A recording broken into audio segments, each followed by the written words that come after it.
Hello friends, स्वागत है आपका स्मार्ट एजुकेशन चैनल में। जैसा कि फ्रेंड्स आप लोग जानते हैं कि हम एमपीटीईटी की मैथ्स की बुक सॉल्व कर रहे थे वर्ग 3 के लिए, तो हम निकाल लेते हैं। हमारा जो टॉपिक था वो था एक एक नियम। उससे पहले मैं आपको परीक्षा ऐप के बारे में बताना चाहूँगा। यह ऑल इंडिया लेवल कंपटीशन की तैयारी के लिए बेस्ट ऑनलाइन टेस्ट सीरीज उपलब्ध कराता है। साथ ही इस पर एमपी वर्ग 3 की तैयारी के लिए भी टेस्ट सीरीज उपलब्ध हैं, जिसे आप 299 में परचेज कर सकते हैं।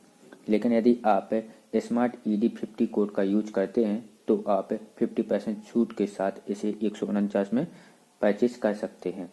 लिंक आपको डिस्क्रिप्शन में दिया गया है। अब वहां पर जाकर के परीक्षा ऐप को डाउनलोड कर सकते हैं और वहां से टेस्ट सीरीज को परचेज कर सकते हैं। 12वां टॉपिक हम कर रहे थे और मैं आपको बता दूं फ्रेंड्स, मैंने पर्यावरण की बुक बनाई हुई है, तो आपको आई बटन में ऊपर दिख रहा होगा, वहाँ पर आप क्लिक करके उस बुक को खरीद सकते हो। वहाँ पर आपको लिंक मिल जाएगी, या मैं डिस्क्रिप्शन में आपको अपनी पर्यावरण से संबंधित जो ई बुक है उसकी लिंक दे दूंगा आपको, तो वहाँ से डाउनलोड कर लीजिएगा आप उसको। तो चलिए फ्रेंड्स, करते हैं हमारा आज का टॉपिक शुरू। तो ये है हमारा 12वां अध्याय, जिसका नाम है एक एक नियम। इसमें कई प्रकार के क्वेश्चन आएंगे आपके। तो इसमें जैसे आयु संबंधी भी इसी में करा गया है। वैसे इसमें बोलूँ आपको तो कम से कम 5-6 टॉपिक एक साथ दे दिए गए हैं एक एक नियम में। तो वैसे ये टॉपिक सब बहुत ज़्यादा इंपॉर्टेंट है और बड़े बड़े हैं, लेकिन मैं बता दूंगा आपको, सब समझा दूंगा। तो देख लेते हैं एक एक नियम में। तो पहला जो इसमें दिया गया है बुक में, वो देख लेते हैं क्या दिया गया है हमको। एक वस्तु का मूल्य ज्ञात होने पर अनेक वस्तुओं का मूल्य ज्ञात करना। मतलब मुझे एक वस्तु का मूल्य पता है, वो बोले कि अनेक वस्तुओं का मूल्य ज्ञात कीजिए, ठीक है। तो ये बन जाएंगे आपके, जैसे कि एक पेन का मूल्य 5 रुपये है तो 10 पेन का मूल्य कितना होगा, तो 50 रुपये। तो मल्टीप्लाई करके उनको निकाल लेना है। तो ये सिंपल है कि एक पेन का मूल्य या एक वस्तु का मूल्य मुझे पता है, तो अनेक वह वस्तुओं का मूल्य पता करना। तो ये बन जाएंगे। इसके उदाहरण भी हम देख लेते हैं। जैसे यहाँ पर है, एक संतरे की कीमत 4 रुपये है तो 6 संतरों की कीमत कितनी होगी, तो 24 रुपये होगी, ठीक है। एक संतरे की कीमत यदि 4 रुपये है तो 6 संतरों की कीमत कितनी होगी, 24 रुपये। मैं थोड़ा जूम कर दूं।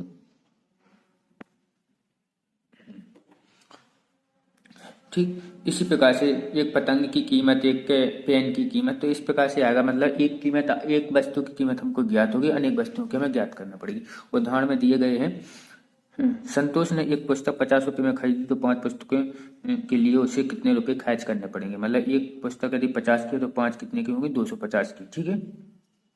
तो डी ऑप्शन। इस प्रकार के क्वेश्चन होंगे, बहुत ही सिंपल है, तो ये आप लोगों पे बन जाएंगे मल्टीप्लाई से। अब नेक्स्ट है बिल्कुल उसका विपरीत। यदि अनेक वस्तुओं का मूल्य ज्ञात होने पर एक वस्तु का मूल्य ज्ञात करना। मतलब अनेक वस्तुओं का मूल्य मुझे पता है, तो उसमें से पूछे कि यदि वो बोले कि 10 पेन का मूल्य यदि बोले कि 500 रुपये है, 10 पेन का मूल्य यदि 500 रुपये है, ठीक है, तो एक पेन का मूल्य कितना होगा, ठीक। तो ऐसे इस प्रकार के क्वेश्चन आएंगे, तो आपको भाग देके ज्ञात करना है। पहले क्वेश्चन में आपको मल्टीप्लाई करना है इसमें, दूसरे क्वेश्चन में आपको डिवाइड करना है, ठीक है। अब आते हैं, जैसे एक क्विंटल शक्कर का मूल्य हमारा कितने 1800 रुपये है, तो 1 किलो शक्कर का मूल्य कितना होगा, 18 रुपये, ठीक है। एक क्विंटल मतलब 100 किलो, 100 किलो का मूल्य है 1800 रुपये, तो 1 किलो का मूल्य कितना होगा, 1800 में 100 का भाग दे देंगे आप, तो आपको ज्ञात हो जाएगा कि 18 रुपये होगा, ठीक है।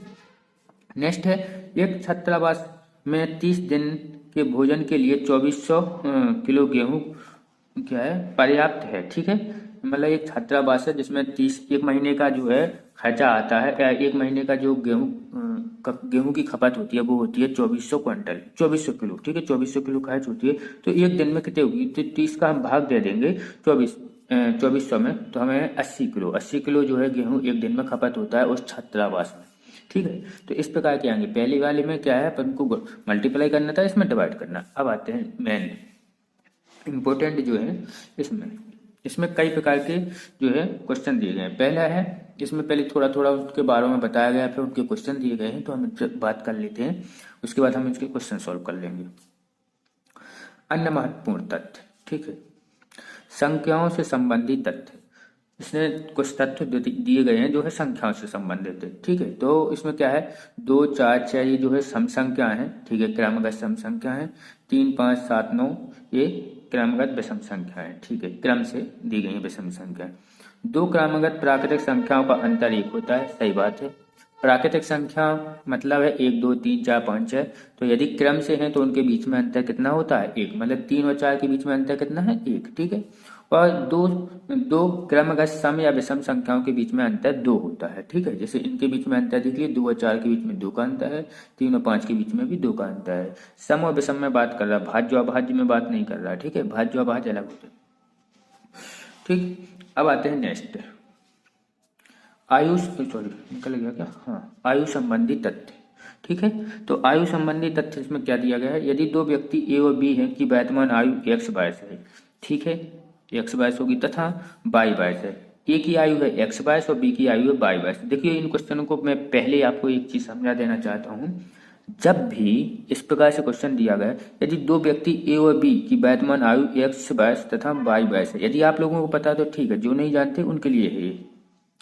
यदि ए पहले दिया गया है और यहाँ पर आयु दी गई हो, जैसे ए और बी साथ में दिए गए हैं, जैसे दो व्यक्ति दिए गए हैं, नाम दिए जाएंगे, उनकी आयु दी जाएगी साथ में, तो याद रखिएगा जिस व्यक्ति को पहले जिसका नाम है उसकी आयु वो पहली वाली आयु होगी, ठीक है। यदि ऐसा लिखा हो कि ए की आयु इतनी है और बी की आयु इतनी है तो ठीक है, लेकिन यदि ऐसा हो क्रम और साथ में क्रमशः, ये देखना है हमेशा क्रमशः, मतलब क्रम से ए और बी यहाँ है क्रम से, तो ए की आयु x को आएगी और बी की आयु y को आएगी, ठीक है। तो ये ध्यान देना आपको है। तो n वर्ष बाद उसकी आयु क्रमशः इतनी इतनी होगी, सही बात है।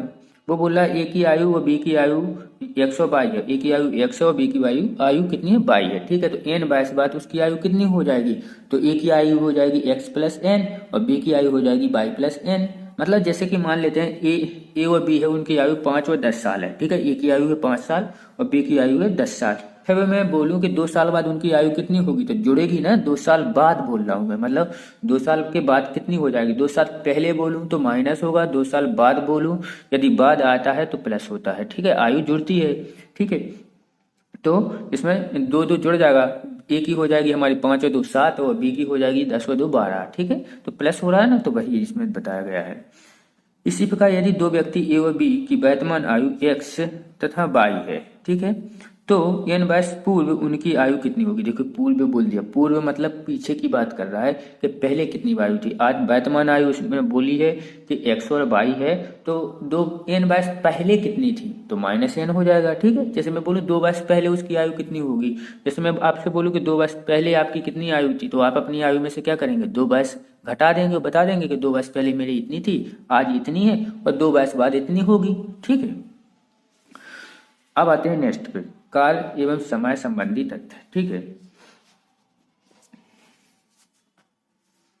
देखो फिजिक्स में तो काल का फॉर्मूला होता है काल बराबर बल गुण विस्थापन, ठीक है ना। तो यहाँ पे आते हैं नेक्स्ट इसमें कि इसमें क्या है, कार्य संबंधी में तो बता देते कार्य के आते हैं कि एक व्यक्ति कोई काम को इतने दिन में करता है, और तो बताइए 10 व्यक्ति उस काम को कितने दिन में करेंगे। यदि ए एक काम को इतने दिन में करता है, बी इतने दिन में करता है, तो दोनों मिलकर उस काम को कितने दिन में कर लेंगे। इस प्रकार के सवाल आते हैं, बहुत ही सिंपल सवाल होते हैं, ठीक है, वो मैं बता दूंगा आपको। लेकिन देख लेते हैं यहाँ पर क्या पॉइंट दिए गए हैं। यदि कोई कार्य x दिन में पूरा हो तो एक दिन में कितना कार्य होगा, ठीक है। एक दिन में कितना कार्य होगा, तो जो हमारा कार्य होगा उसमें हम दिन का भाग दे देंगे, ठीक है। जैसे कोई कार्य है, जैसे मान लेते हैं कोई कार्य 30 दिन में पूरा होता है, तो एक दिन में उसने कितना कार्य किया है, एक दिन का कार्य निकालने के लिए जो कार्य है, टोटल जो कार्य किया गया है उसमें हम किसका भाग दे देंगे, 30 का भाग दे देंगे, ठीक है। 30 दिन में तो एक दिन का निकल आएगा। इसी प्रकार से वो बोला x दिन में पूरा हुआ है, तो एक दिन में उसका कार्य, माना कि कार्य 1 है, ठीक है, कार्य क्या है 1, तो 1 में भाग देंगे हम x का, ठीक है। यदि कार्य एक दिन में हो तो ये ठीक है, सेम ही है और कुछ नहीं इसमें। पूरा कार्य तो x दिन में ही हुआ है, पहले बोल दिया गया। यदि हाँ ये इतना अलग पॉइंट है, इसके बाद ये दूसरा पॉइंट है इसमें, ठीक है। यदि कोई कार्य एक दिन में होता है, वो बताता है एक दिन में इतना कार्य होता है, तो 30 दिन में कितना होगा, तो ठीक है, तो वो बता दिया गया इसमें। यदि 2 या 2 से अधिक व्यक्ति मिलकर कार्य करते हैं, यदि 2 या 2 से अधिक व्यक्ति मिलकर कार्य करते हैं, तो उनको दिया गया परिश्रम के उनके द्वारा एक दिन में किए गए कार्य के अनुपात में होता है, ठीक है। यदि 2 व्यक्ति एक साथ मिलकर कार्य करते हैं तो उनको दिया गया परिश्रम उनके द्वारा एक दिन में किए गए कार्य के अनुपात, मतलब ऐसा है कि ये एक मैं हूँ, मान लेते हैं कि दो व्यक्ति हैं, एक ज़्यादा काम करता है, एक कम काम करता है, ठीक है, और दोनों मिलकर काम कर रहे हैं, तो परिश्रमिक मतलब उनको जो तनख्वाह दी जाएगी उनकी एक दिन की कार्य की, तो वो उनके रेशियो के हिसाब से दी जाएगी। जो जितना काम कर रहा है, जिस रेशियो से जो जितना काम कर रहा है उस हिसाब से दी जाएगी। जो अधिक काम कर रहा है उसको अधिक परिश्रमिक दिया जाएगा, और जो कम काम कर रहा है उसको कम राशि दी जाएगी, ठीक है। तो इस प्रकार से वो इसमें बताया गया है। जैसा कि मैंने बोला था ना अभी कि ये व्यक्ति एक दिन में करता है इतना काम, भी इतना करता है, यदि दोनों करेंगे तो एक दिन में कितना करेंगे, मतलब इस प्रकार के सवाल होंगे। जब सवाल आएंगे आपको समझ में आ जाएगा। यहाँ पर थोड़ा थोड़ा उसने तथ्य दिए गए हैं, तो देख लेते हैं। चाल समय संबंधी नियम, तो चाल का एक ही फॉर्मूला होता है चाल संबंध में, चाल बराबर दूरी बटी में समय। इसी से तीनों बनेंगे, दूरी निकल आएगी, समय निकल आएगी। पक्षांतर आपने सुना होगा, मैथ में पक्षांतर बहुत जरूरी है, ठीक है, पक्षांतर आना चाहिए। यदि हमें दूरी निकालना है तो दूरी का फॉर्मूला क्या होगा, चाल मल्टीप्लाई समय, मतलब दूरी को सिंगल छोड़ेंगे, मतलब अकेली छोड़ देंगे, क्योंकि हमें दूरी निकालना है। दूरी के साथ में जो कुछ भी है उसको इक्वल टू के इस साइड ले आएंगे, ठीक है, दूसरी साइड ले आएंगे तो समय यहाँ पे अपॉन में है तो इसका इस साइड आएगा तो मल्टीप्लाई में पहुंच जाएगा। तो दूरी बराबर क्या हो जाएगा, चाल मल्टीप्लाई समय हो जाएगा, ठीक है। इस प्रकार से समय बराबर हो जाएगा दूरी बटी में चाल, इस निकल आएंगे हमारे। सेकंड हमारा तथ्य दिया गया है इसमें, किलोमीटर प्रति घंटे से दी गई चाल को मीटर पर सेकंड में बदलने के लिए, ठीक है, ये 5/18 में का गुणा कर देते हैं मीटर पर सेकंड में बदलने के लिए। जैसे कि हम देख लेते हैं, मैं बता देता हूँ आपको, जैसे इस पर देख लीजिएगा। मान लेते हैं कोई चाल है किलोमीटर पर हावर में, ठीक है, किलोमीटर पर हावर में, तो 1 किलोमीटर में कितने मीटर होते हैं, 1000 मीटर, ठीक है। अपॉन में 1 हावर में कितने सेकंड होते हैं, क्योंकि अपन को बदलना इसको किस में है, मीटर पर सेकंड में, मतलब मीटर पर सेकंड में बदलना है तो पहले इसको बदलना पड़ेगा मीटर में और हावर को बदलना पड़ेगा सेकंड में।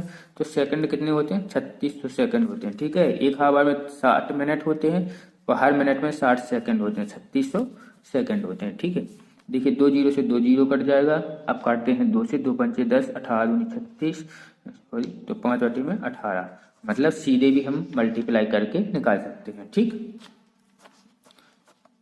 तो 5/18 से गुणा कर देते हैं तो हमारा क्या में बदल जाता है, मीटर पर सेकंड में। बिल्कुल जस्ट इसका उल्टा जो होता है, 18/5, यदि हम इसको किलोमीटर पर सेकंड पर हावर में बदलना चाहें तो 18/5 से गुणा करेंगे, ठीक है, इसका उल्टा करने के लिए। यदि मीटर सेकंड में से दी गई चाल को किलोमीटर पर घंटा में बदलना के लिए हम क्या करेंगे, 18/5 से गुणा कर देंगे, ठीक। यदि दो वस्तुएं क्रमशः एक ही दिशा में जा रही हों तो उनकी सापेक्ष चाल उनकी चालों का अंतर होगा, ठीक है, बिल्कुल सही बात है। इसको समझते हैं जैसे कि कोई भी दो वाहन हैं उनकी चाल से हम समझेंगे इसको, ठीक है। और दूसरा पॉइंट और पढ़ लेते हैं, दोनों को एक साथ बता देते हैं, ठीक है। अगला पॉइंट है, यदि दो वस्तु क्रमशः विपरीत दिशा में जा रही हो तो उनकी सापेक्ष चाल उनकी चालों का योग होगी, ठीक है। देख लेते हैं, मान लेते हैं दो वाहन हैं, ए वाहन और बी वाहन।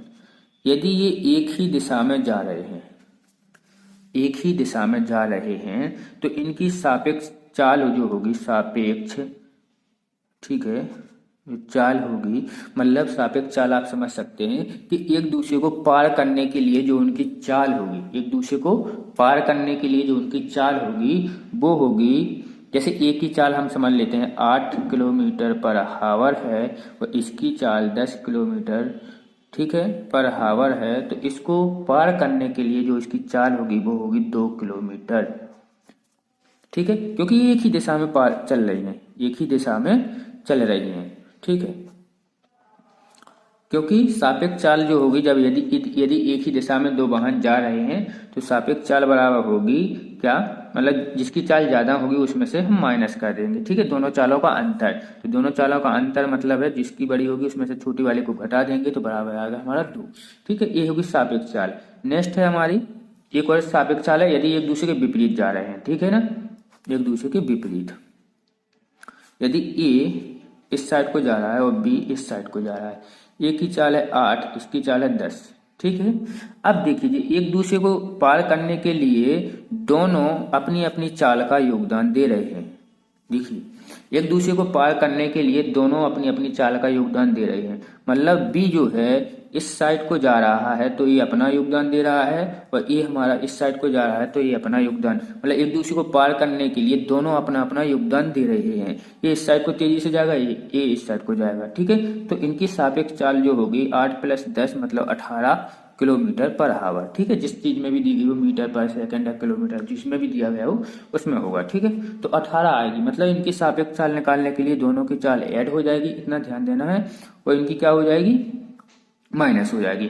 अब इनको प्रैक्टिकली समझते हैं। तो जैसे आपने देखा होगा, मान लेते हैं कि आप किसी वाहन में बैठ के जा रहे हैं। ठीक है, वाहन में बैठ के जा रहे हैं, तो अब आपने यह ध्यान दिया होगा अपनी खिड़की से, यदि आपके पीछे से, जैसे आप इस साइड को जा रहे हैं, ठीक है, अभी कोई बाइक या कोई भी वो अदर वाहन यदि आपको पार करता है तो वो आपको आराम से पार करता हुआ दिखेगा। ठीक है, वो ज़्यादा तेज, यदि बहुत ही ज़्यादा स्पीड है तो ठीक है, लेकिन आपकी जो स्पीड है गाड़ी की उसके आसपास की स्पीड है उससे थोड़ी ही अधिक हो, तब जाके वो आपको आराम आराम से आपकी गाड़ी के आगे निकलता हुआ दिखेगा। ठीक है, लेकिन यदि वही व्यक्ति विपरीत दिशा से आ रहा हो, मतलब इस साइड से आ रहा हो, ठीक है, आपकी गाड़ी इस साइड को जा रही है और इस साइड से आ रहा हो, तो आप देखेंगे कि वो व्यक्ति 1 सेकंड या फटाफट से निकल जाएगा। क्यों?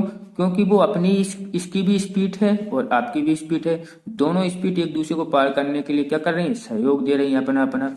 तो यहाँ पर दोनों की चाल जुड़ेगी, क्योंकि यहाँ पे स्पीड बढ़ जाएगी पर, ठीक है, और यहाँ पे क्या है, स्पीड घट जाती है, क्योंकि ये तो साथ में चल ही रही है ना, इस वजह से। इसके बाद है, तो आपको ध्यान देना है, बस इतना ध्यान दे लीजिए, सापेक्ष चाल जब विपरीत दिशा में जाएंगे तो जुड़ जाएगी, और जब एक ही दिशा में जा रही हो दो गाड़ी तो घट जाएगी। ठीक है, अंतर हो जाता है उसमें। ठीक है, नेक्स्ट आते हैं रेलगाड़ी संबंधी नियम। रेलगाड़ी संबंधी तथ्य जो दिया गया है, नियम है, एक रेलगाड़ी को किसी स्थित वस्तु जैसे कि खंभा को पार करने के लिए उसे अपनी लंबाई के बराबर की दूरी तय करनी पड़ेगी। बिल्कुल बात सही है। जैसे कि एक रेलगाड़ी, मान लेते एक पॉइंट है या खंभा है, ठीक है, एक किसी भी पॉइंट को एक रेलगाड़ी को पार करने के लिए उसे अपनी लंबाई के बराबर दूरी को तय करना पड़ेगा। ठीक है, देखिए ये ट्रेन है, इसको पार करना है, यदि इस खंबे को पार करना है तो ये पार कब होगी, जब पीछे का पूरा हिस्सा निकल जाएगा। मान लेते हैं यदि ट्रेन जो है इतनी पार की, तो ये पार करना थोड़ी ना पाएगा खंबे को पार करना नहीं कहलाएगा।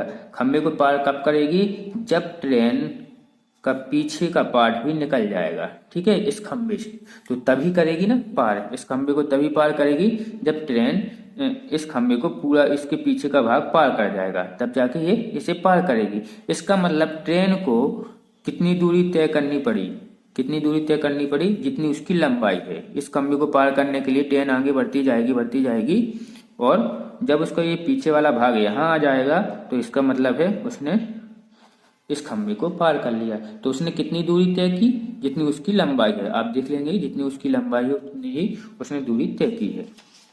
इसके बाद नेक्स्ट था, ठीक है, तो दूसरा पॉइंट जो हमारा था, एक रेलगाड़ी को उसी के समांतर किसी लंबी वस्तु जैसे प्लेटफॉर्म अथवा पुल अथवा दूसरी गाड़ी को पार करने के लिए अपनी तथा उस वस्तु की लंबाई के योगफल के बराबर। ठीक है, जैसे कि एक रेलगाड़ी है, उसे किसी पुल को पार करना है तो उसको टोटल कितनी दूरी तय करनी पड़ेगी, जितनी रेल की लंबाई है और जितनी उस पुल की लंबाई है। क्योंकि उस पुल को भी पार कब कर पाएगी, जब पुल के दूसरी छोर पे उसके रेल का पीछे का हिस्सा जो है पूरा पार कर जाएगा, तो उसको टोटल उसने दूरी कितनी तय करनी पड़ेगी, उसको उस पुल की लंबाई और प्लस अपनी लंबाई के बराबर। ठीक है, तो यहाँ वही दिया गया है कि एक रेलगाड़ी को उसी के समांतर किसी लंबू बस्ती जैसे प्लेटफॉर्म हुआ अथवा पुल हुआ या दूसरी गाड़ी है, तो उसको पार करने के लिए अपनी तथा उस वस्तु की लंबाई के योगफल के बराबर मतलब दूरी तय करनी पड़ेगी। ठीक है, तो दूरी के बारे में ये बोला गया है। लेकिन यदि यहाँ पर चाल आ जाए, जो अभी मैंने बताया था आपको, तो स्पीड पूछ दे, तो दोनों गाड़ी जैसे यदि समांतर जा रही है तो उनकी समांतर चाल क्या निकलेगी,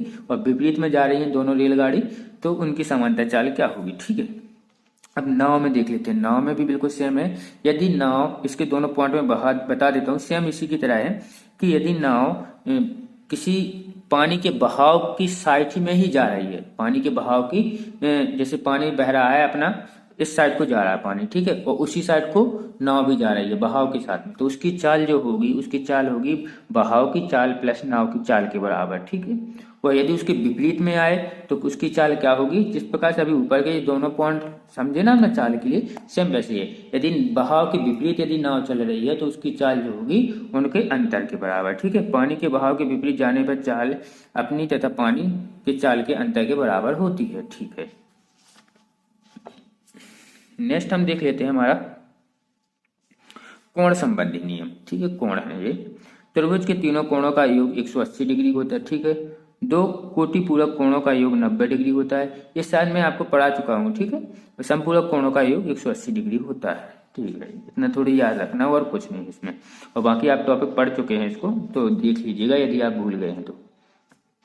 क्षेत्रफल एवं परिमाप संबंधी तथा नियम, तो ये मैं भी अभी क्षेत्रमिति का टॉपिक पढ़ाया था, तो उसमें सब कुछ आपको बताया हुआ है कि फॉर्मूले कैसे बनते हैं। सारे फॉर्मूले आपको आते हैं, जिसने भी मेरा वीडियो देखे हैं क्षेत्रमिति के, उसको सारे क्वेश्चन जो है आपको बनते होंगे, और फॉर्मूले भी आपको मैंने बनाने बताए थे कि किस प्रकार से बनाते हैं, आप भूले भी नहीं होंगे।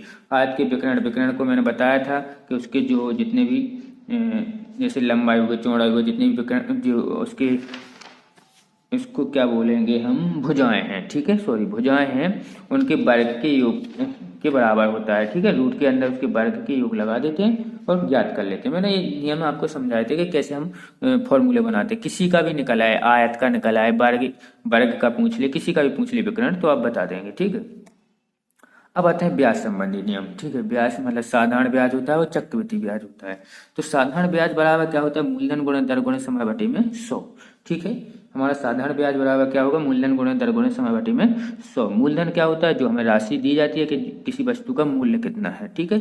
समय कितने समय तक है, ठीक है। दर क्या होती है, परसेंटेज, कितने परसेंटेज में मिल रहा है, और ब्याज अपॉन में 100, ठीक है। तो ये हमारा साधारण ब्याज का फॉर्मूला है, तो इससे ब्याज निकल आएगा। मिश्र धन हमारा कितना होता है, मिश्र धन होता है ब्याज प्लस मूलधन, ठीक है। मिश्र धन कितना होता है, ब्याज प्लस मूलधन, ठीक है। इसके बाद आते हैं नेक्स्ट होता है हमारा चक्रवृद्धि ब्याज। तो सीपी जिसे हम बोलते हैं सीपी, चक्रवृद्धि ब्याज, ठीक है। सीपी बराबर हमारा फॉर्मूला जो होता है वो होता है पी मूलधन छोटे क्वेश्चन 1 प्लस आर अपॉन में 100 की पावर एन होता है हमारा बेस, आर होता है हमारा ये परसेंटेज, ठीक है ना, दर, और अपॉन में 100 माइनस 1, ठीक है। ये होता है हमारा सीपी, मतलब चक्रवृद्धि ब्याज का फॉर्मूला है ये, ठीक। इसके बाद आते हैं हम इसकी मिश्र धन निकालने पे। मिश्र धन को हम ए से डिनोटेट करते हैं, मतलब ए से प्रदर्शित करते हैं, ठीक। तो मिश्र धन हम निकाल लेते हैं। तो मिश्र धन भी बिल्कुल सेम है, इस प्रकार से 1 प्लस आर अपॉन में 100 की पावर एन, इसमें से माइनस नहीं होता है, ठीक है, माइनस नहीं होता है, जिससे हमारा मिश्र धन निकल आएगा, ठीक है। लेकिन यदि मिश्र धन पूछे 6 महीनों के लिए, बोले 6 महीनों के हिसाब से यदि मिश्र धन पूछता है 6 महीनों के हिसाब से, तो हमारा मिश्र धन आएगा पी 1 प्लस आर अपॉन में 6, मतलब एक साल में कितने हिस्से हो गए, 2 हो गए, तो यहाँ पर 200 आ जाएगा, पावर आ जाएगी हमारी एन, ठीक है, n/s के लिए। लेकिन यदि वो पूछे 3 महीनों के लिए, ठीक है, 3 माह के लिए, ये 6 माह के लिए है, ये 3 माह के लिए, ठीक है। तो साल के हिस्से कर लीजिए, 3 के हिसाब से, 3 माह के हिसाब से साल के कितने हिस्से होते हैं, 4, 3 चौके 12, तो पी 1 प्लस आर अपॉन में 400 की पावर एन, ठीक है। तो उतने इस प्रकार से ये फॉर्मूले आपको दिख गए, समझ में आ गए होंगे। तो ये हमारे फॉर्मूले होते हैं यहाँ पर। इसके बाद नेक्स्ट हम देख लेंगे क्वेश्चन हमारे, हाँ अब आ गए हैं उदाहरण हमारे आ गए हैं। तो ये हम करेंगे नेक्स्ट वीडियो में, क्वेश्चन सॉल्व करेंगे इसके। ये उदाहरण है तो आप उदाहरण देख सकते हैं, लेकिन हम इसके क्वेश्चन सॉल्व करेंगे, ठीक है। वीडियो ताकि बड़ी ना हो जाए, और ठीक है। तो नेक्स्ट वीडियो में हम देख लेंगे क्या है, हमारे एक क्वेश्चन देखेंगे, सॉरी कहाँ है क्वेश्चन, हाँ ये है क्वेश्चन, ये है, ठीक है। तो ये क्वेश्चन हम नेक्स्ट वीडियो में सॉल्व करेंगे। इसके सारे थोड़ा थोड़ा मैंने बता दिए हैं सबके, और उन्हीं सबसे संबंधित ये क्वेश्चन है। देखिए ये सारे टॉपिक बहुत बड़े बड़े हैं, जो आपको दिया था आयु संबंधी, ठीक है ना, कार्य वाले, वर्ग वाले, ठीक है, नल टंकी नाव वाले, चाल वाले, ठीक है। तो ये सब बहुत बड़े बड़े टॉपिक हैं, रेशियो वाले, ठीक है। तो ये इसने एक ही में दे दिए छोटे छोटे, तो हमें हमें जहाँ तक लगता है कि इसके सिंपल सिंपल क्वेश्चन आएंगे, इसलिए जो इसके क्वेश्चन है वो तो मैं आपको बता ही रहा हूँ, ठीक है। और यदि इसके संबंध में और कुछ देखना चाहते हैं आप, तो इस पर जो है वीडियो बनाई गई हैं मेरी प्ले लिस्ट में, मैथ की प्ले लिस्ट में आप देख सकते हैं। तो आपको प्ले लिस्ट मिल जाएगी दूसरी प्ले लिस्ट, तो उसमें जाइएगा, आपको सारे टॉपिकों पर वीडियो मिल जाएगी, तो उनसे आप अपना वो टॉपिक क्लियर कर सकते हैं। और फ्रेंड्स, जैसा कि मैंने अभी बोला था आपको आगे कि पर्यावरण की बुक जो है बिल्कुल टॉपिक बाय टॉपिक बनाई गई है, बहुत से लोगों ने खरीदी भी है, मैं आपको दिखा दूंगा यदि आप चाहते हैं तो आप उसे ज़रूर बाय कर लीजिएगा। डिस्क्रिप्शन में आपको लिंक मिल जाएगा, कमेंट बॉक्स में पहले मैं पिन कर दूंगा उसको, तो आपको वहाँ पर भी मिल जाएगा। तो एक बार खरीद के पढ़ लीजिएगा, पूरी टॉपिक बाय टॉपिक है, आपको इधर उधर नहीं जाना पड़ेगा। पूरी कोशिश की है मैंने कि सब कुछ उसमें दिया गया है आपका, जैसा भी मैंने वीडियो में पढ़ा है। वीडियो से अधिक है उस बुक में, क्योंकि वीडियो में उतना ज़्यादा नहीं बता पाते। जैसे कि यहीं पे देखा है तो कितनी जल्दी जल्दी उसने सॉल्व करा दिया इसको, ठीक है। बुक वालों ने भी थोड़ा थोड़ा दे दिया। वैसे इसका यदि टॉपिक के बारे में बात की जाए तो एक टॉपिक में 2-2 दिन लग जाए यदि सारे प्रकार के अच्छे से क्वेश्चन समझे जाए तो, ठीक है फ्रेंड। तो यदि आपको वीडियो पसंद आई हो तो प्लीज़ लाइक एवं कमेंट कीजिएगा, अपने दोस्तों को शेयर जरूर कर दीजिएगा। Thanks for watching my video.